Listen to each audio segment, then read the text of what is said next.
फारस का राजा और बादशाह अकबर बहुत अच्छे दोस्त थे। दोनों आपस में अक्सर पहेलियां और चुनौतियां भेजा करते थे। इसका उद्देश्य यह था कि उनकी मित्रता मजबूत बनी रहे और दोनों एक दूसरे की बुद्धिमत्ता को परख सके। एक दिन फारस के राजा ने बादशाह अकबर को एक बड़ा सा पिंजरा भेजा। उस पिंजरे में एक नकली मोम का शेर रखा था। साथ में एक पत्र भी था। पत्र में लिखा था, क्या आपके राज्य का कोई बुद्धिमान व्यक्ति बिना पिंजरा तोड़े शेर को बाहर निकाल सकता है? अगर यह पिंजरा खाली न किया गया तो माना जाएगा कि मुगल साम्राज्य फारस की सभ्यता के अधीन है।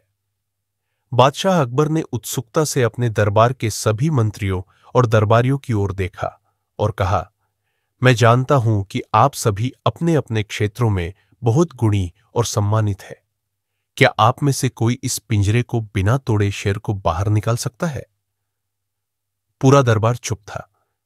सभी दरबारी अपनी अपनी जगह पर बैठे थे, लेकिन सभी चिंतित और हैरान थे। किसी की भी समझ में नहीं आ रहा था कि क्या किया जाए।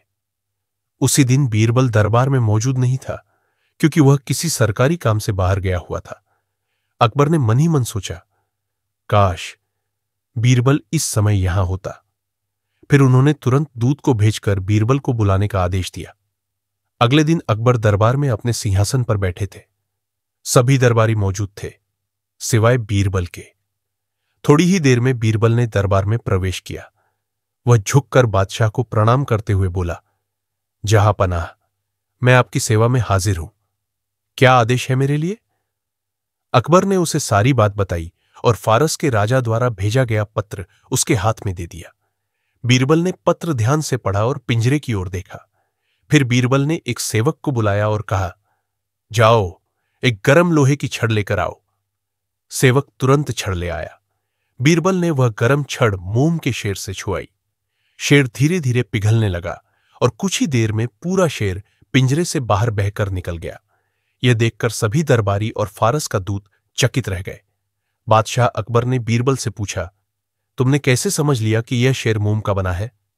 बीरबल मुस्कुराया और बोला, जहांपनाह, पत्र में केवल यह कहा गया था कि पिंजरे को खोले बिना शेर को बाहर निकालना है, लेकिन यह नहीं कहा गया कि शेर को वैसा ही सुरक्षित बाहर लाना है। इसलिए मैंने अनुमान लगाया कि यह शेर मोम का हो सकता है। मैंने सोचा, यदि ऐसा है तो यह गर्म होने पर अपने आप बहकर बाहर आ जाएगा। बीरबल की यह चतुराई देखकर फारस का दूत बहुत प्रभावित हुआ और अपने देश लौट गया। वहां जाकर उसने फारस के राजा को बीरबल की बुद्धिमानी के बारे में बताया। सीख: चुनौतियां अक्सर शब्दों के पीछे छिपी होती है। जो व्यक्ति केवल सामने की बात न देखकर उसके पीछे का अर्थ समझता है, वही सच्चे अर्थ में बुद्धिमान होता है।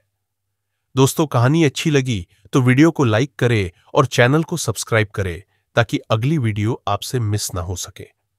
मिलते हैं अगली कहानी में। तब तक के लिए बी बाय। जय हिंद।